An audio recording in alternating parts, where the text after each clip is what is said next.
Hello guys, welcome back to our YouTube channel. काफ़ी लंबे time के बाद हम हमारे यूट्यूब चैनल पर वापस आ चुके हैं। We are back. काफ़ी दिनों से टाइम नहीं मिल रहा था हमारे नए टॉपिक को लेकर। फाइनली आज जो है नया टॉपिक हमने स्टार्ट कर दिया है, वो है राजस्थान के ट्राइबल मूवमेंट्स यानी कि जनजातीय आंदोलन। एग्ज़ाम के लिए ये भी बहुत इंपॉर्टेंट टॉपिक है। इससे पहले हमने बहुत सारे टॉपिक कवर कर लिए हैं, मुझे तो याद भी नहीं है कि कौन कौन से कवर कर लिए हैं। हमने आर्ट्स एंड कल्चर जो वाला है उसमें तो हमने बहुत सारे टॉपिक लगभग कवर कर ही लिए हैं। सब कुछ टॉपिक बाकी है अभी तो, हालांकि राजस्थान का बहुत बड़ा सिलेबस है तो उसमें काफ़ी बाकी है। और हिस्ट्री की बात करें तो राजस्थान में हमने किसान आंदोलन कंप्लीट कर लिए हैं और सभ्यताएं कंप्लीट कर ली है। अगला आज का टॉपिक है जनजातीय आंदोलन, जो मुख्यतः जो मेर आंदोलन हुए थे, भील आंदोलन हुए थे, जो कुछ ट्राइबल मूवमेंट जो राजस्थान में घटित हुए थे उनका हम डिस्कशन करने वाले हैं। बहुत इंपॉर्टेंट वीडियो आपके सामने होने वाला है, तो चैनल को सब्सक्राइब कर देना और ज़्यादा से ज़्यादा शेयर करना।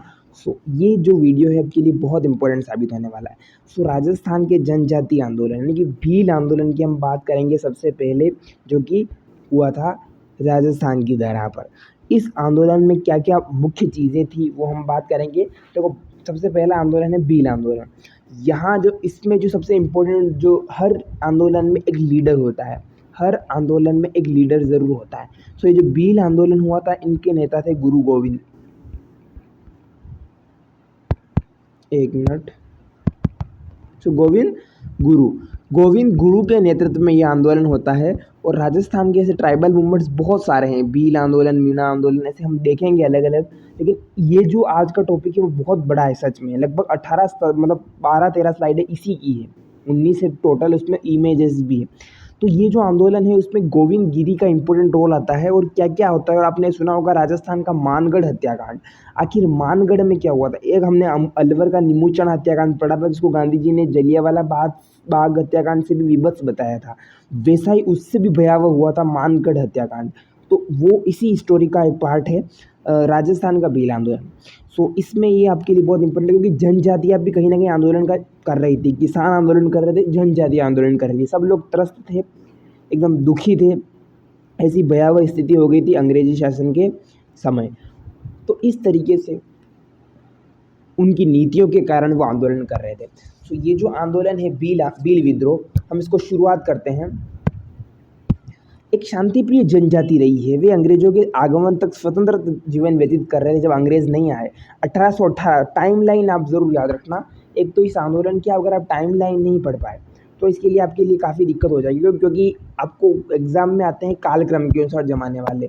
तो अगर हायरार्की वाले क्वेश्चन आएंगे, कालक्रम वाले क्वेश्चन आएंगे, तो आपको टाइमलाइन ज़रूर पढ़नी पड़ेगी कि पहले क्या हुआ।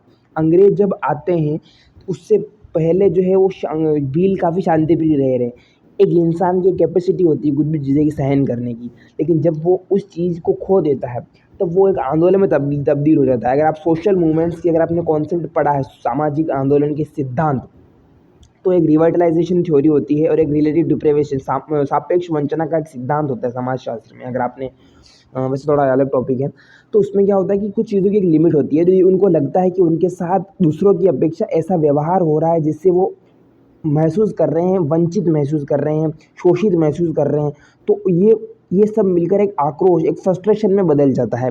ये एक थ्योरी है जो सैमुअल क्रैम्पटन और एक तरीके से टेड गुर्स की एक थ्योरी है, जिसमें अलग अलग तरीके से बताते हैं। रॉबर्ट के मर्टन की भी इसमें आती है। तो बताते हैं कि कैसे एक आक्रोश में बदल जाता है। वही भीलों के साथ हुआ था।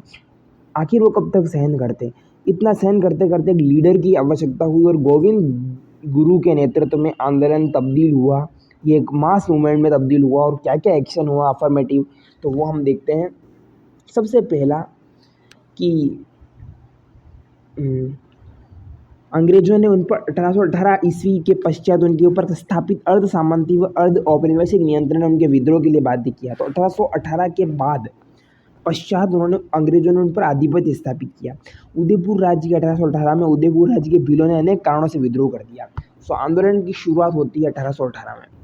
1880 में 1818 में आंदोलन की शुरुआत होती है उदयपुर के भीलों के साथ। उदयपुर जो राज्य था उस समय, उदयपुर को राज्य बोला जाता था परगना एक तरीके से। उदयपुर के जो भील थे उन्होंने आंदोलन कर दिया 1818 में। क्यों आंदोलन किया? बता दिया था कि अंग्रेजों के अर्ध सामंती और अर्ध औपनिवेशिक नियंत्रण के प्रभुत्व संपन्न के कारण। दूसरा, एक तो भीलों पर कर थोपने के अंग्रेजी प्रयासों ने असंतोष जन्म दिया। कारण पूछ रहा है कि पहला कारण है टैक्स लगाना, वही कारण। दूसरा कारण है दमन नीति ने भीलों के मन में अंग्रेजों के विरुद्ध अनेक मनोवैज्ञानिक संदेह उत्पन्न कर दिए। अंग्रेजों की भील दमन नीति ने, देखो पहला कारण हो गया, इसका कारण क्या था, इसका रीज़न अगर पूछे आपसे आंदोलन का कारण, तो दो चीज़ें इन आंदोलन ने की। सबसे पहला होता है टैक्स। टैक्स बहुत ज़्यादा इंक्रीज कर दिया था। सेकंड नंबर पे आ रहा है कि बील दमन नीति, अंग्रेजों ने बील दमन नीति अपनाई थी। बील दमन नीति, दमन नीति का मतलब होता है इनको कुचलने की। सो बील दमन नीति से उनके मन में एक डर उत्पन्न हो गया, एक भयावहता उत्पन्न हो गई, और साइकोलॉजिकल यानी कि मनोवैज्ञानिक रूप से वो एक तरीके से उनको एक धक्का लगा कि अगर इन्होंने हमारे साथ और भी ऐसा किया तो हमारे साथ जो है वो घटना घटित हो सकती है। दो कारणों से। तीसरा कारण था ईस्ट इंडिया कंपनी के सहायक संधि के तुरंत बाद उदयपुर राज्य का आंतरिक प्रशासन जेम्स टोड ने अपने हाथों में लिया। जेम्स टोड का नाम आपने राजस्थान की हिस्ट्री में ज़रूर सुना होगा, कर्नल जेम्स टोड। तो जेम्स टोड ने ईस्ट इंडिया कंपनी का जब संधि हुई थी तो अपने उदयपुर राज्य का जो नियंत्रण अपने हाथों में लिया। पहली बात तो टैक्स था, दूसरा भीलों की ऐसी दमनकारी नीति, और तीसरी बात ये हो गई कि वो अंग्रेज अधिकारी टोड आ गया। तो इस तरीके से भीलों को भी नियंत्रण लेने का उसने प्रयास किया। तीसरा कारण इसमें हमारे सामने आता है कि एक तरीके से जेम्स टोड जो है वो सत्ता स्थापित करता है। जेम्स टोड का जो शासनकाल है वो उदयपुर पर जो है वो अपना प्रभुत्व स्थापित करता है। तो भीलों पर उदयपुर पर कर रहा है, तो इस तरीके से भीलों पर भी यहाँ इसका प्रभाव जो है वो डायरेक्ट भीलों पर भी पड़ने वाला होगा। चौथा कारण, 1818 की संधि के पश्चात अधिकांश देशी सेनाओं को भंग कर दिया गया था। और आपको पता होगा कि देशी सैनिकों की टुकड़ियों में अधिकांश भील सैनिक हुआ करते थे। तो जब सैनिक टुकड़ियों को भंग कर दिया तो भील जो लोग थे वो हट गए वहाँ से। जागीरदारों की सेना में नियमित व अनियमित रूप से नियुक्त रहते थे। तो इन सेवाओं के भंग होने से बेरोजगारी हो गई, तो यहाँ पर भी फ्रस्ट्रेशन हुआ, और ये सभी फ्रस्ट्रेशन मिलाकर एक आंदोलन बनेगा। और पांचवा कारण हुआ, भील अपनी पाल के समीप ही गाँव में रखवाली चौकीदारी नामक कर तथा अपने क्षेत्र से गुजरने वाले माल व यात्रियों से बोलाई सुरक्षा नामक कर वसूल करते थे। यानी जो बील जो लोग टैक्स भी लेते थे अपनी पाल के समीप। पाल का मतलब समझते हैं आप, एक गाँव में एक पाल होती है कि मैं डोली टाइप से, मतलब एक तरीके से आप कह सकते हो एक दीवार, आप एक सीमा का निर्धारण करने की एक मान सकते हो पाल। यानी कि जो भील लोग थे वो क्या पाल होती थी उनकी, वहाँ की गाँव की रखवाली करते थे वो लोग। तो चौकीदारी का टैक्स, कौन कौन से टैक्स लेते थे, एक तो चौकीदारी का टैक्स लेते थे, रखवाली कर, और दूसरा वहाँ से जो लोग गुजर रहे थे, यात्री कोई गुजरते थे उनसे बोलाई नाम का टैक्स, सिक्योरिटी टैक्स लेते थे, सुरक्षा कर लेते थे। तो जेम्स टोड आया तो उसने क्या किया कि राजस्व वृद्धि के करने के कारण ये सारा नियंत्रण भीलों पर कठोर नियंत्रण स्थापित करने के लिए अधिकार छीन लिए। तो ये भी तत्कालिक कारण विरोध का कौन सा बना, टैक्स के अधिकार उन्होंने छीन लिए। चौथा सबसे इम्पोर्टेंट कारण ये बना, चौथा कारण इसमें जो है मेंशन कर रखा था कि बेरोजगारी के तरीके सैनिक टुकड़ियाँ जो है वो भंग कर दी गई थी। सैनिक टुकड़ियाँ जो है वो भंग कर दी गई थी, तो इससे बेरोजगारी उत्पन्न हुई। और पांचवा सबसे तत्कालिक कारण ये रहा कि जो टैक्स लिए जाते थे, भील जो टैक्स वसूल करते थे, जिसमें हमारा एक तो चौकीदारी का टैक्स लेते थे भील, तो उसको एक तो चौकीदारी का टैक्स और एक टैक्स लेते थे सुरक्षा का टैक्स, जिसको बोलाई नाम से, बोलाई क्या था, प्रश्न आएगा कुछ भी परीक्षा में पूछा जाए बोलाई क्या है, तो एक सुरक्षा का टैक्स है। तो ये सारा टैक्स जो है वो अपने हाथों में ले लिया टोड साहब ने। ये पांचों कारण एक तरीके से भील आंदोलन के कारण बनते हैं। और इन पांचों रीजन से 1 2 3 4 और 5, और पांचवा जो सबसे तत्कालिक कारण माना जाता है, टैक्स को अपने हाथों में ले लिया। इन सभी कारण से आंदोलन बदलता है और ये भील लोग परेशान हो जाते हैं। अपनी पूरी उनकी ट्राइबल जो है, उनकी जनजाति इस आंदोलन से ग्रसित हो जाती है कि ये सारा जो है उनके साथ में गलत व्यवहार किया जाता है। तो ये सभी भीलों ने इस परंपरागत अधिकारों को छोड़ने से इनकार करते हुए विद्रोह कर दिया। 1818 के अंत तक उदयपुर राज्य की भीलों ने यह चेतावनी देते हुए अपनी स्वतंत्रता घोषित कर दी। यानी कि 1818 में उदयपुर की जो भीलों ने ये वार्निंग देते हुए अपनी इंडिपेंडेंसी की डिक्लेरेशन कर दिया कि यदि सरकार उनके आंतरिक मामलों में हस्तक्षेप करेगी, यदि हमारे इंटरफेयर करेगी, हमारे इंटरनल मैटर में, हमारे आंतरिक मामलों में इंटरफेयर करेगी, तो विद्रोह के लिए बाध्य होंगे और विद्रोह वो करके रहेंगे। चेतावनी दे दी। नाकेबंदी करते हुए भीलों ने नाकाबंदी कर दी और बगावत कर दी राज्य के खिलाफ। राज्य का शासक था उस समय उदयपुर का जेम्स टोड। लंबे समय तक राज्य के अधिकारी भील क्षेत्रों में नहीं घुस सके। कितना सहन करते। हालांकि 2 साल बाद के यानी 1820 के आरंभ में अंग्रेजी सेना का एक अभियान दल विद्रोही भीलों के दमन हेतु भेजा गया कि अब या तो इन भीलों को मार दो या फिर कहीं ना कुछ करो। तो फिर भी उसको सफलता नहीं मिली। 1820 के प्रारंभ में अंग्रेजी सेना की इस असफलता ने भील विद्रोह को और अधिक तीव्र कर दिया कि अंग्रेज हमसे वापिस लौट गए, अंग्रेज लौट गए। तो एक तरीके से उनको एक प्रेरणा आई, एक मोटिवेशन आई, एक अभिप्रेरणा हुई। आगे चलकर 1823 के जनवरी में ब्रिटिश व रियासती की संयुक्त सेनाओं ने दिसंबर 1823 तक भील विद्रोह को दबाने में सफलता प्राप्त की। यानी 1818 में प्रारंभ हुआ। तो कालक्रम हम देख रहे थे भील आंदोलन का। तो ये जो कालक्रम है वो 2 तरीके से हमने देखा। 1818 में स्टार्ट हुआ, 20 के प्रारंभ में सेना भी भेजी थी लेकिन कुछ हुआ नहीं। लेकिन जनवरी के 1800 लास्ट दिसंबर 1823 तक आते आते सर जो है वो सेना इसको दबाने में सक्सेस रही। लेकिन आगे क्या होगा वो देखो आप। उदयपुर राज्य के भील विद्रोही से प्रभावित होकर फिर अब उदयपुर के भील ने थोड़ा, चलो वो तो शांत हो गए, लेकिन भील क्या केवल उदयपुर में थे, डूंगरपुर बांसवाड़ा में भी काफ़ी भील ट्राइबल पाई जाती थी। तो वहाँ के लोगों ने भी उससे मोटिवेशन लिया और अशांति उत्पन्न के खिलाफ उन्होंने भी छोटी सी अशांति उत्पन्न की। और 1825 में आदिवासी विद्रोह की बिखरी हुई आदिवासी विद्रोहों की बिखरी हुई घटनाएं घटी। यानी बिखरी हुई मतलब छुटपुट, आज यहाँ हो गई, कल वहाँ हो गई, कल उस गांव में हो गई। वो बांसवाड़ा डूंगरपुर की, उदयपुर के पश्चात 1825 की बात है जो ये वापिस हो रहा है। तो डूंगरपुर राज्य में स्थिति अधिक गंभीर थी, इसलिए भीलों के दमन हेतु अंग्रेजी सेना भेजी गई क्योंकि वहाँ भी स्थिति और भयावह थी। किंतु वास्तविक संघर्ष आरंभ होने के पूर्व ही भील मुखियाओं ने मई 1825 में समझौता कर लिया। यानी कि जो भील जो लोग हैं वो इतने एकता उनमें स्थापित नहीं थी जितनी उदयपुर वालों में थी। वो आंदोलन कम से कम 18 से 23 तक तो कहीं ना कहीं चलता रहा, 5 सालों तक। लेकिन ये 25 में स्टार्ट होता है और 25 के मई में ही वो नेता थे वो कंपेयर कर लेते हैं, समझौता कर लेते हैं, एक तरीके से ट्रीटी कर लेते हैं। इस प्रकार का समझौता डूंगरपुर राज्य की सिमुर, वारू, देवल, नंदूपालों के भीलों ने भी किया। तो कौन कौन से भीलों ने समझौता किया था, प्रश्न आ सकता है। नंदूपाल, देवल के भील, सिमुर वारू, देवल और नंदूपालों के भीलों ने किया। उपयुक्त समझौते के प्रावधान एक पक्षीय थे, किंतु इनके माध्यम से अंग्रेज लंबे समय तक डूंगरपुर राज्यों में शांति बनाए रखने में सफल रहे। हालांकि एक पक्ष पे ही थे, काफ़ी लोगों ने इसका भी विरोध किया, लेकिन जो देवल है, सिमुर वारू है और नंदूपालों के भीलों ने एक तरीके से एक पक्षीय समझौता किया था।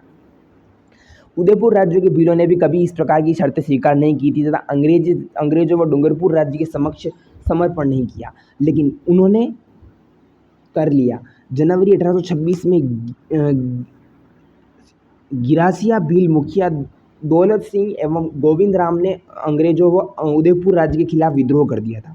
तो उदयपुर राज्य के खिलाफ वापस 1826 में विद्रोह होता, मैंने बताया था। 1823 तक शांत रहा उदयपुर में, लेकिन 26 में वापस गिरासिया के भील मुखिया का नाम है दौलत सिंह और गोविंद राम ने किसने विद्रोह कर दिया उदयपुर में 1826 में। कौन से मुखिया थे, दौलत सिंह और गोविंद राम। कौन से जाति के थे, उसमें गिरासिया भील थे। उदयपुर राज्य के खिलाफ विद्रोह कर दिया। 26 में लंबी बातचीत के उपरांत दौलत सिंह के आत्मसमर्पण के पश्चात ये विद्रोह समाप्त हुआ। यानी कि दौलत सिंह ने सरेंडर कर दिया। तो जीत हुई थी क्या, नहीं, जीत नहीं हुई थी। उन्होंने एक तरीके से अंग्रेजों के सामने त्रस्त होकर सरेंडर कर दिया, विद्रोह किया 1826 में। गिरासिया भील, दौलत सिंह, गोविंद राम, 4 बार रिपीट कर दिया मैंने, भूलना मत इसका नाम। और आत्मसमर्पण कर दिया। अंग्रेजों व उदयपुर राज्य के ने 1838 तक भीलों के प्रति उदार नीति अपनाई थी। क्या हुआ कि उदयपुर राज्य 1838 तक तो उदार नीति अपनाई थी। ये आंदोलन 1838 तक चला गया। आप देखो 1818 में स्टार्ट होता है, 1838 तक चला जाता है। यानी कि ये आंदोलन लगभग 20 सालों तक अपने कंटिन्यूस पर एरा पे रहा, बीच बीच में बंद हुआ, चला। लेकिन अंग्रेजी राज्यों ने 20 साल तक इसमें उदार नीति अपनाई। कहीं हिंसा नहीं की गई, इनको मार नहीं दिया, बस गिरफ्तार कर देते थे, थोड़ा समझौता कर देते थे, ये अपनाई। लेकिन दमनकारी नीति नहीं अपनाई थी, क्योंकि दमनात्मक सैन्य आक्रमण के वांछित परिणाम प्राप्त नहीं हुए थे। ये छुटपुट भील उपद्रव की घटनाएं जारी रही, किंतु कुल मिलाकर 1838 तक शांति रही। 36 में बांसवाड़ा राज्य में भील उपद्रव हुए, जिन्हें अंग्रेजों ने बल प्रयोग के उपाय नहीं अंग्रेजों ने बल प्रयोग के उपाय नहीं छोड़े। मतलब यानी कि 1836 में बांसवाड़ा में भील उपद्रव हुए थे। बांसवाड़ा के भीलों ने थोड़ा उपद्रव कर दिया 1836 ईस्वी में, लेकिन अंग्रेजों ने बल प्रयोग उस समय भी नहीं किया, बल्कि मेरवाड़ा बटालियन की पद्धति पर भीलों की विरुद्ध लंबी सैनिक योजना तैयार की। यानी कि भीलों की जो एक लंबी सैनिक योजना तैयार की, भीलों के विरुद्ध की एक सेना का गठन किया, जो मेरवाड़ा बटालियन के तर्ज पर, जिसे मेरवाड़ा बटालियन की स्थापना की गई थी, उसी तर्ज पर उनके खिलाफ एक सैनिक टुकड़ी स्थापित की, बल प्रयोग नहीं किया। जिसके अंतर्गत बिलों का नियंत्रण स्थापित करने के उद्देश्य से सेना का गठन किया गया। अप्रैल 1841 में गवर्नर जनरल ने अपनी सलाहकार परिषद की सलाह पर मेवाड़ भील कोर के गठन को स्वीकृति प्रदान की। मेवाड़ भील कोर का गठन किया गया। मेवाड़ भील कोर का मतलब कहीं ना कहीं उनके पक्ष में। मेवाड़ भील कोर का मुख्यालय उदयपुर राज्य में खेरवाड़ा रखा गया।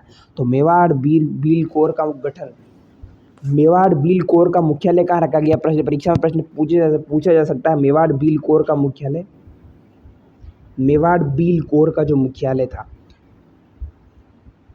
उसकी 1841 में स्थापना होती है। 1841 में 18 से आंदोलन चल रहा है। 36 में छूट-फूट आंदोलन होता है। 38 में वापस ये अपना एक तरीके से जोर पकड़ता है और 41 में जो सलाहकार की परिषद पे गवर्नर जनरल ने सलाहकार परिषद की सलाह पर किया मेवाड़ भील कोर की स्थापना की।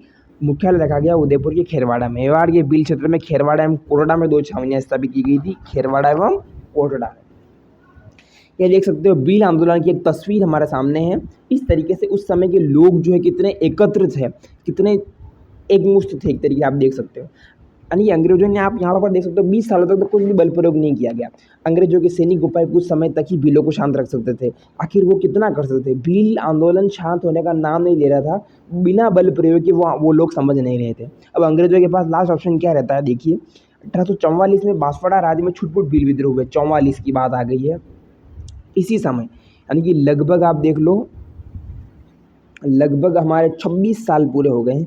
इसी समय माही काठा एजेंसी के अंतर्गत, एक माही काठा एजेंसी थी, उसके अंतर्गत पोसीना, गुजरात एवं सिरोही राज्य के भील व गिरासिया विद्रोही हो गए थे। यानी कि माही काठा एजेंसी थी, माही काठा, उसके अंतर्गत पोसीना, गुजरात और सिरोही राज्य के जो भील गरासिया थे वो विद्रोही हो गए। बांसवाड़ा राज्य के भील विद्रोही को गुजरात में 1846 के कुंवर जीवे वसावों के नेतृत्व में गुजरात के भील विद्रोह से बढ़ावा मिला। किसके मिला था? कुंवर जीवे वसावों के नेतृत्व में। याद रखना 1846 के कुंवर जीवे वसावों के नेतृत्व में। तो गुजरात के भील आंदोलन से समर्थन मिलता है। बांसवाड़ा राज्य ने अपनी वकील कोठारी केसरी सिंह को सहायता हेतु वेस्टर्न मालवा ब्रिटिश एजेंट के पास भेजा था। तो बांसवाड़ा राज्य, अलग अलग राज्य थे उस समय, तो बांसवाड़ा राज्य ने अपने वकील कोठारी केसरी सिंह को, बांसवाड़ा राज्य का भील आंदोलन का वकील कौन सा था? कोठारी केसरी सिंह। केसरी सिंह कोठारी जिसका नाम था, उसको सहायता हेतु वेस्टर्न मालवा ब्रिटिश एजेंट के पास भेजा था। जो अंग्रेजी सेना की सहायता से 1850 के अंत तक भील विद्रोह को कुचल दिया गया था। 1850 तक भील विद्रोह को कुचल दिया गया। 1818 से जारी है। 1850 से 55 के मध्य कोई बड़े भील विद्रोह घटना नहीं घटी, किंतु दिसंबर 1855 में उदयपुर राज्य के कालीबास के भील विद्रोही हो गए थे। 1855 की बात आ गई है। ये आंदोलन लगभग चला गया है हमारा, ये जो आंदोलन है वो लगभग हमारा 40 साल के करीब चला जाता है।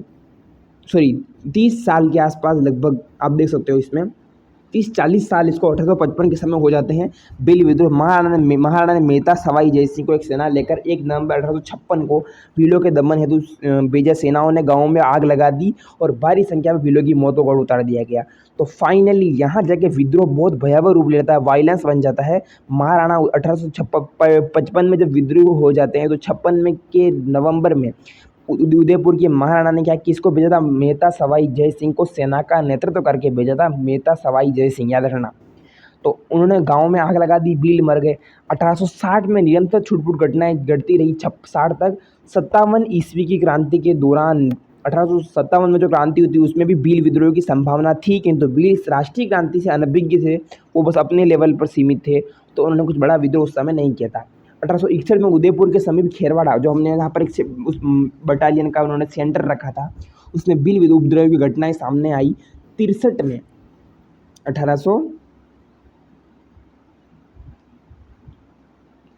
ये 50 साल के आसपास लगभग होने को वाले थे। 1863 के समय कोटड़ा के भील हिंसक गतिविधियों में, ये कंटिन्यूसली आंदोलन नहीं था। हालांकि जो बिजोलिया का आंदोलन था वो लगभग था, लेकिन ये बीच बीच में बंद होता गया। इसमें आपने देखा होगा कि 4-5 साल का गैप रहा, बीच में 50 से 55 तक बंद हो गया। तो इस तरीके से 1863 ईस्वी में कोटड़ा के भील हिंसक गतिविधियों में संलग्न हो गया। भीलों ने हिंसा कर दी, जिसकी जिम्मेदारी मेवाड़ भील कोर के कमांडिंग अधिकारी ने उदयपुर राज्य पर सौंपी कि ये जो मेवाड़ भील कोर जिसका मुख्यालय खेरवाड़ा में रखा गया था, उसकी वजह से हुआ, क्योंकि राज्य के प्रशासनिक अधिकारी भीलों के साथ उचित व्यवहार नहीं कर रहे थे। इन आधारों पर हाकिम को स्थानांतरित कर दिया गया, जो हाकिम होते थे उनको ट्रांसफर कर दिया गया और सैनिक कार्रवाई व शांतिपूर्वक समझौता करके भील उत्पाद को शांत कर दिया गया था। उस समय के लिए शांत कर दिया गया था। लेकिन 67 में 49 ईयर्स के बाद खेरवाड़ा व डूंगरपुर के मध्य देवलपाल के बिलों ने उत्पात आरंभ कर दिया। देवलपाल कौन से पाल के बिलों ने 1867 ईस्वी में कौन से कालक्रम के अनुसार जमाने का प्रश्न आ सकता है, तो उसमें आपको ये बहुत इंपॉर्टेंट ये हो सकता है। देवलपाल के बिलों ने उत्पाद आरंभ कर दिया, देवलपाल के बिलों ने, जिसे मेवाड़ भील कोर ने कुचल दिया। 1872 से 55 के दौरान बांसवाड़ा में भील विद्रोह की अन्य घटनाएं घटी। 1872 से 55 के दौरान बांसवाड़ा राज्य में चिलकारी व शेरगढ़ गांव में भील छापामार गतिविधियां द्वारा अशांत रहे। चिलकारी व शेरगढ़ गांव में छापामार की गतिविधियां हुई। 73-74 के दौरान इन गांवों में भीलों ने खुला विद्रोह कर दिया और गतिविधियों के माध्यम से जो भारत के सेलाना व जाबुआ राज्यों तक फैल गई थी। 81 से 82 में उदयपुर राज्य के भील अंग्रेजों व राज्य के विरुद्ध उठ खड़े हुए। यह 19वीं सदी का सबसे भयानक भील विद्रोह सिद्ध हुआ। सबसे यह प्रश्न आएगा, 19वीं सदी का सबसे भयानक सिद्ध विद्रोह उदयपुर राज्य के अंतर्गत ही हुआ था, जहाँ पर विरुद्ध यहाँ पर जो है वो अंग्रेज व राज्य के 1881-82 में उठ खड़े होते हैं। असल में यह लंबे समय से एकत्रित भील आक्रोश का विस्फोट था कि अब 81-82 में ये नहीं रह पाएंगे। 26 मार्च 1881 की रात राज्य में सेनाएं मामा अमान सिंह राज्य का प्रतिनिधि था एवं लोनारगन अंग्रेज प्रतिनिधि था लोनारगन, और मामा उस समय राज्य का प्रतिनिधि था मामा अमान सिंह। तो अमान सिंह और लोनारगन नाम याद रखना। 1881 26 मार्च का दिन है कि नेतृत्व में 12 पाल पहुंची। इसके साथ महाराणा का निजी सचिव श्यामल दास भी था। 27 मार्च को सेना ने 12 पाल में सैकड़ों भील झोपड़ियों को जलाकर राख कर दिया। हिंसा वापस उत्पन्न हो गई यहाँ पर।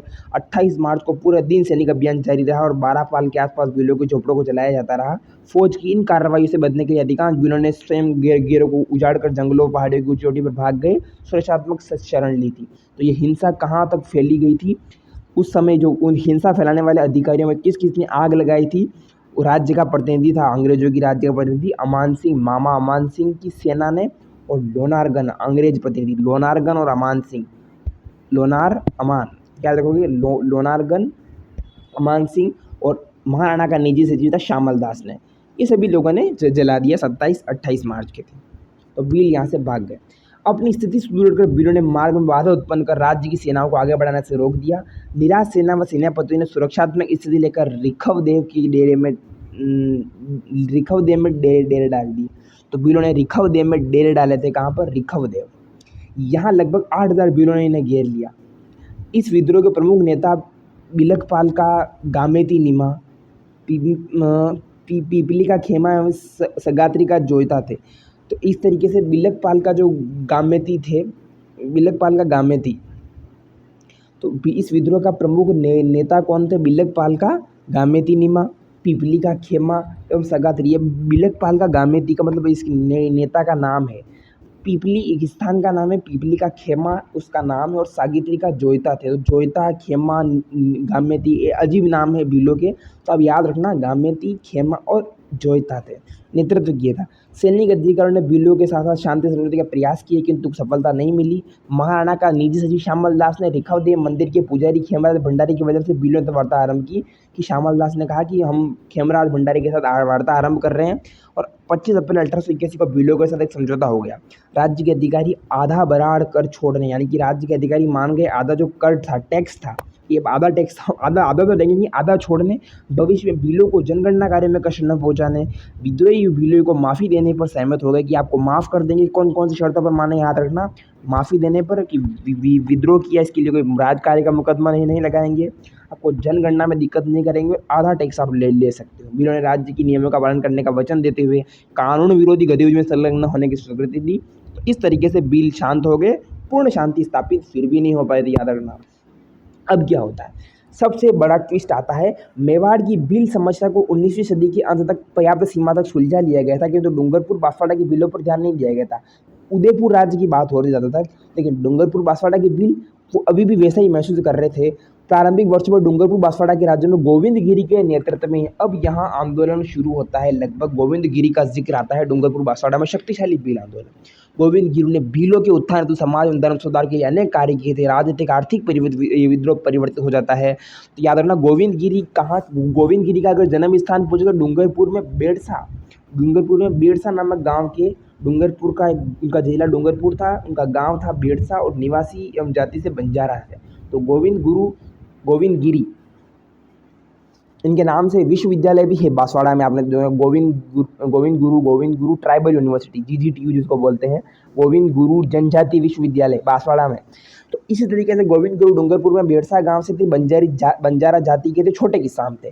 तो स्वयं भी बंजारा जाति के थे, लेकिन उनके पुत्रों पत्नी की मृत्यु ने उनको एक तरीके से आध्यात्मिक और प्रेरित किया, सन्यासी बन गए, कोटा बूंदी अखाड़ा के साधु राजगिरी के शिष्य बन गए, एक तरीके से आध्यात्म में लीन हो गए, धूनी स्थापित की, निशान लगाया, ध्वज स्थापित किया, इस तरीके से किया। तो उनके विचारों ने भीलों को जागृत किया कि ये लोग भी ये किस तरीके से एक तरीके से कार्य कर रहे हैं, और दिशाओं व अधिकारों के प्रति जागरूक बनाया। सोचने के लिए बात कर दी कि उनके वर्तमान शासन को उन्होंने पराधीन कर रखा है, जबकि वे स्वयं इस भूमि के स्वामी थे। यानी कि भीलों को मोटिवेशन दिया गोविंद गुरु ने, गोविंद गुरु अलग अलग नाम है। तो एक तरीके से उन्होंने मोटिवेशन दिया कि कहीं ना कहीं ये आपकी ज़मीन है और आप ही इसके लिए लड़ाई कर रहे हो, यानी कि खुद की ज़मीन के लिए आप बाध्य कर दिए सोचने के लिए कि स्वयं भूमि के स्वामी पुनः शासन करना चाहिए। इस प्रकार समाज में धर्म सुधार के लिए गोविंद गुरु जाने जाते हैं और आर्थिक राजनीतिक आंदोलन में बदलता जा रहा था। गोविंद गिरी की उपयुक्त शिक्षाओं व कल्याणकारी गतिविधियों के कारण उनका भगत पंथ भीलों में अत्यधिक लोकप्रिय रहा। भगत पंथ, तो भगत पंथ की स्थापना गोविंद गुरु ने ही की। भगत पंथ भीलों के प्रति प्रेरणा देने के लिए, और बढ़ते प्रभाव से राजा अधिकारी सभी लोग भयभीत होने लगे, सत्ता न पलट दे, ये आदमी कहीं गांधी जी की तरीके से कार्य कर रहा था। तो प्रचारकों को अपने राज्य अथवा जागीरदारी सीमाओं से बाहर निकल जाने पर बाध्य करने लगे, वर्गीय कटुता बढ़ने लगी। 1908 में गोविंद गिरी ने राजपूताना छोड़कर 10 तक एक कृषक रूप में गुजरात के सूत एवं ईडर राज्य के भीलों के रूप में कार्य किया, यानी कि राजपूताना को छोड़ दिया 1908 में गोविंद गुरु ने, और भीलों के मध्य कार्य किया गुजरात और ईडर राज्य में, खुद उनके साथ मिल गए, उनको जागृत किया, शक्तिशाली जन आंदोलन को तैयार किया। एक तरीके से 24 फरवरी 1910 को एक समझौता किया जागीरदार ने भीलों के साथ मिलकर। इस समझौते के अनुसार कुल 21 शर्तें थी जो भीलों के अधिकारों से संबंध रखती थी। इस समझौते ने राजस्थान और गुजरात के भीलों को सामंती शोषण के विरुद्ध लड़ने का उत्साह दिया कि 21 शर्तें मान ली गई है। गोविंद गुरु के आंदोलन की सफलता कहा जा सकता है कि गोविंद गुरु के आने से अधिकारी इतने डर गए कि 21 समझौते उन्होंने करने पड़े। 1911 के आरंभ में वह डूंगरपुर से अपने मूल स्थान बेड़सा वापस आ गए। तो 1911 में वापस आ गए उनका। तो 1910 में 24 फरवरी 1910 को 24 फरवरी 1910 को 21 सूत्री मांगों पर उन्होंने किया। तो 11 में साहब गोविंद गुरु तो वापस आ गए कि सब ठीक हो गया। धूनी स्थापित की, भीलों को आधुनिक पद्धति उपदेश देना प्रारंभ किया। 11 में पंथ को नए रूप से संगठित किया और इस तरीके से प्रत्येक भील गांव में अपनी धुनी स्थापित की। रक्षा के लिए कोतवाल नियुक्त किए और मोटिवेशन दिए कि अगर आपको कोई छेड़ो तो आप भी उसको छेड़ दो। गोविंद गिरी द्वारा नियुक्त कोतवाल केवल धार्मिक मुखिया ही नहीं थे। इस तरीके से गोविंद गिरी की समानांतर सरकार चलने लगी थी कि तो दूसरी ओर राजा व जागीरदार द्वारा उनके शिष्यों को उत्पीड़न भी जारी रहा। ये थे गोविंद गिरी, भील आंदोलन के नेता थे ये, और इन्होंने भीलों को जो जिस रूप से संगठित किया आध्यात्मिक रूप से, वो काबिल तारीफ था। 24 फरवरी 1910 के दिन 21 सूत्री जो मांगों पर भील अधिकारी ने इतने लगभग 100 साल होने को आए थे आंदोलन को, लगभग 90 साल हो गए थे, तब भी अंग्रेज नहीं माना था। लेकिन गोविंद गिरी के आने से एक बात में वो मान गए। बेड़सा गोविंद गिरी की गतिविधियों का केंद्र बन गया था। बेड़सा कौन सा? बेड़सा क्या था? उनका गांव था। उस जाति से बंजारा था, तो बेड़सा उन्हीं का गांव था डूंगरपुर में। ईडर गुजरात के साइड, सूत बांसवाड़ा और डूंगरपुर राज्य पंचमहल व खेड़ा जिले के भील वहाँ आने लगे। एक बसेरा बन गया, आप में कहो मंदिर जैसा बन गया। इस आंदोलन का प्रभाव संपूर्ण दक्षिण राजस्थान के राज्यों, यानी कि दक्षिण राजस्थान के राज्यों में तो पड़ा ही था, बल्कि बम्बई सरकार के अंतर्गत गुजरात के भील क्षेत्रों में भी फैला गया। जहाँ मतलब भील लिखते कि भील जनजाति, चाहे वो भारत स्तर पर हो, चाहे वो गुजरात हो, महाराष्ट्र, बम्बई के क्षेत्रों में हो, राजस्थान, दक्षिण राजस्थान तो है ही था। उनके बढ़ते हुए प्रभाव से भयभीत होकर अप्रैल 1913 में डूंगरपुर पुलिस ने उन्हें गिरफ्तार कर लिया। तो गोविंद गिरी को गिरफ्तार कर लिया गया अप्रैल 1913 को। ये अप्रैल का महीना हर बार कहीं ना कोई कुछ ना कुछ कांड करवाता है। पिछली बार हमने देखा 26 मई के दिन, यानी कि 14 मई 1926 के दिन एक तरीके से नीमूचाना हत्याकांड हुआ था। वही बात अप्रैल का महीना 1913 डूंगरपुर पुलिस ने उन्हें गिरफ्तार करती है। उनका सभी सामान जब्त कर ली जाती है और धार्मिक पंथ को छोड़ने के लिए धमकाती है कि ये सब काम छोड़ दो। गोविंद गिरी व उनके शिष्यों को सामंती उपनिवेश दासी से मुक्ति प्राप्त करने हेतु भील राज्य की स्थापना की योजना बनाने की ओर प्रेरित किया। भील राज्य की स्थापना एक तरीके से उनके प्रेरित किया। ये है मानगढ़ धाम। यहाँ पर क्या होता है अब देखो आप, गोविंद गिरी अक्टूबर 1913 में मानगढ़ पहाड़ी पर पहुंचे। ये जो पहाड़ी दिखाई दे रही है वो मानगढ़ की पहाड़ी है। यहाँ हत्याकांड होगा बहुत भयानक, मानगढ़ हत्याकांड। यहाँ पर गोविंद गिरी आते हैं, जो उनको गिरफ्तार करने के बाद छोड़ देते हैं। लेकिन अक्टूबर 1913 में मानगढ़ पहाड़ी पर जाते हैं, भीलों को एकत्रित करने के लिए संदेश भेजे कि यहाँ पर आ जाओ, भारी संख्या में आओ, हथियार भी लाओ और राशन पानी भी लाओ। तो ये सारी चीज़ें जब सरकार को पहुँचती है कि यहाँ कुछ ना कुछ एंटी गवर्नमेंट काम चल रहा है, सूत, बांसवाड़ा, डूंगरपुर, ईडर राज्यों को चौकन्ना कर दिया। राज्यों ने अपने संबंधित अंग्रेज अधिकारियों को मानगढ़ पर भीलों की जमावड़े व युद्ध के लिए तैयारी कर भीलों को कुचलने की प्रार्थना की। अधिकारियों ने यानी कि राज्यों ने प्रार्थना की, सभी राज्यों ने प्रार्थना की। देखो, राज्यों ने ही प्रार्थना की थी, किसी लोगों ने नहीं की, कि आप इन भीलों को कुचल दो, कि हमें अनुमति दो।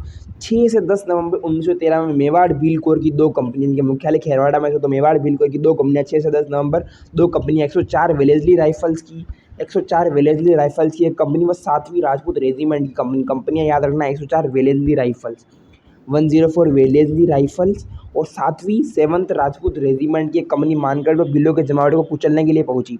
विफल वार्ताओं के बाद 17 नवंबर 1913 को अंग्रेज फौजों ने मानगढ़ की पहाड़ी पर आक्रमण कर दिया। 17 नवंबर की वो महीना, 1913 का साल। मानगढ़ की पहाड़ी के सामने दूसरी पहाड़ी पर अंग्रेजों फौजों ने तोपों मच्छरों से धनाधन गोलियां चलाई और गोले बारूद दागे जाने लगी। ये वही समय था जब इस आंदोलन को लगभग 95 ईयर्स कंप्लीट हो गए थे। लेकिन गोविंद गिरी के नेतृत्व में गोविंद गिरी को जिम्मेदार माना गया। लगभग 1 घंटे तक मानगढ़ में भीलों ने सेना का सफल मुकाबला किया, भीलों ने किया था। लेकिन आधुनिक युद्ध सामग्री के सामने वो उनके भाले हथियार कहीं कार टिकने वाले नहीं थे। मानगढ़ की पहाड़ी के नीचे तैनात अंग्रेजी फौज पहाड़ी को घेरते हुए ऊपर पहुंची और भीलों को अंधाधुंध गोलियों से एक तरीके से भुनना आरंभ कर दिया। भीलों में भी भगदड़ मच गई। कुछ ही समय में पहाड़ी पर भीलों ने आत्मसमर्पण कर दिया। भील कुछ तो मर गए, आत्मसमर्पण कर दिए, कत्लेआम कर दिए गए। अंग्रेजी दस्तावेजों के अनुसार कुल 100 भील मारे गए। कितने? 100 भील मारे गए। 900 भीलों को बंदी बना दिया गया। साथ ही गोविंद गिरु व पुंजिया को भी बंदी बना दिया गया। तो गोविंद गिरु को भी बंदी बना दिया गया। भील आंदोलन कुचल दिया गया था। लगभग 100 भील मारे गए थे मानगढ़ हत्याकांड। किंतु भील अपने गुरुजी की गिरफ्तारी को लेकर आंदोलित थे, मर गए उसके लिए नहीं, बल्कि गुरु को गिरफ्तार कर लिया। भीलों में गोविंद गुरु बड़े लोकप्रिय थे। अब उनके लिए अनेक बुराइयों से मुक्ति दिलाई थी। गोविंद गिरी की लोकप्रियता के कारण उनकी आजीवन कारावास की सजा को 10 वर्ष की सजा में बदल दिया गया। इतने लोकप्रिय थे गोविंद गिरी कि उनको आजीवन कारावास दिया गया। ये सारा हत्याकांड हुआ। इसके पीछे सरकार ने तर्क दिया कि गोविंद गिरी ही जिम्मेदार है। तो लेकिन इतनी ज़्यादा उनको आंदोलन हो रहे थे, बिल इनके लिए उनको छुड़ाने के लिए जेल से इतना आंदोलन कर रहे थे कि सरकार ने उनकी लोकप्रियता के बदलते 10 साल की इस आजीवन कारावास को, लाइफ टाइम इम्प्लीमेंट को, उन्होंने एक तरीके से आजीवन कारावास को 10 साल में बदल दिया गया। तथा 7 वर्ष के पश्चात इस शर्त पर रिहा कर दिया। 10 साल की सजा, लेकिन 7 साल बाद ही रिहा कर दिया गया कि वे सूत, डूंगरपुर, बांसवाड़ा, कुशलगढ़, ईडर राज्यों में प्रवेश नहीं करेंगे। यानी कि जहाँ जो संवेदनशील एरिया है, सूत, डूंगरपुर, जिनकी वजह से घटनाएं घटी थी, कुशलगढ़, बांसवाड़ा, वहाँ प्रवेश नहीं करेंगे। वे सरकारी निगरानी में अहमदाबाद संभाग के अंतर्गत पंचमहल जिले के जालोद नामक गांव में रहने लगे। इसी स्थान पर सभी क्षेत्रों के भगत भी उनकी प्रवचन सुनने में आने लगे थे। तो गोविंद गिरी कहाँ रहते थे? अहमदाबाद संभाग के पंचमहल जिले के जालोद नामक गाँव में। तो अब यहाँ जालोद, अहमदाबाद जालोद में ये रहने लगे थे। पहले जहाँ पर उनके गांव का नाम जो था बेड़सा से अब उनका सीधा एक तरीके से जालोद में आ गए वो। ये था मानगढ़ धाम, ये था आपका मानगढ़ धाम। तो इस तरीके से यहाँ पर हत्याकांड हुआ था और मानगढ़ धाम को एक सरकार ने मान्यता भी दी है, स्मृति भी है, इनकी पूजा स्थली भी है मानगढ़ की। तो इस तरीके से ये भील आंदोलन का हुआ। आप देखो, इस भील आंदोलन की गति देखो आप। 1818 में इतना बड़ा आंदोलन लगभग हुआ। बिजोलिया का आंदोलन अभी भी सबसे बड़ा कहा जाएगा, क्योंकि वो लगातार चलने वाला आंदोलन था। विश्व में सबसे लगातार चलने वाला आंदोलन बिजोलिया का ही था 44 ईयर तक। लेकिन ये 1818 से आरंभ हुआ। हम देखते हैं कि 1818 से आरंभ होता है, 1823 से ब्रेक आ जाता है इस पर। 1823 से वापस 1826 में वापस ये स्टार्ट होता है, 26 में चलता है, वापस कभी कभी 37-38 में ब्रेक आता है। 1850, 41, 42, 43 में वापस गति करता है। 1840, 41, 42 में वापस गति करता है 43 तक। वापस 1850 से 55 तक इसमें ब्रेक रहता है। इस तरीके से लगभग 1800 हम देखते हैं कि 81 लगाकर लगभग आंदोलन चलता है।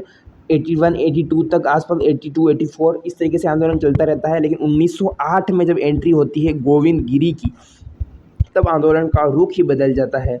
गोविंद गिरी की एंट्री होती है, आंदोलन का रुख बदल जाता है। 1910 की बात करेंगे, जब 24 फरवरी 1910 के दिन भील आंदोलन जो है वो क्या कि 21 सूत्री मांगों पर मान ली जाते हैं और वापस 1911 को वापस बेड़सा आ जाते हैं।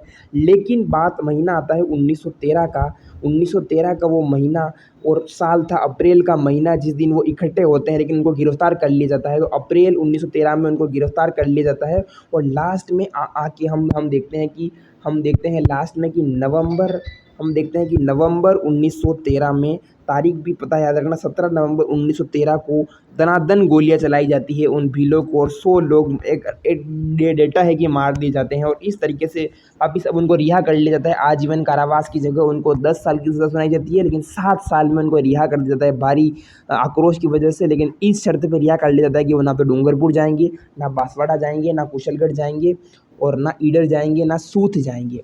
इस तरीके से वो कहीं प्रवेश नहीं करेंगे, और इस तरीके से भगत भील वहाँ पर पहुँचने लगे थे। ये था भील आंदोलन, मानगढ़ पहाड़ी हत्याकांड। सो फाइनली काफ़ी लंबा वीडियो आधे घंटे का था, और उस आधे घंटे में मैंने आपको भील आंदोलन का कंप्लीट जो है वो स्ट्रक्चर बता दिया है। आई होप कि आपको पूरा समझ में आया होगा। चैनल को सब्सक्राइब कर देना। अब मेर विद्रोह के साथ हम मिलेंगे। भोमट भील मोतीलाल तेजावत के नेतृत्व वाला जो आंदोलन, हम अगले वीडियो में मिलेंगे। अगले वीडियो में हम लगभग जनजातीय आंदोलन के टॉपिक को खत्म करने का प्रयास करेंगे, क्योंकि आई होप कि अब इस टॉपिक से आप कुछ भी गलत प्रश्न टिक करके नहीं आओगे। काफ़ी इंटरेस्टिंग टॉपिक था। हम कभी इसकी क्वेश्चन भी वापिस करेंगे। राजस्थान के जनजातीय आंदोलन में भील आंदोलन आपको कैसा लगा? मिलते हैं अगले वीडियो में। Thank you so much. Bye bye, take care.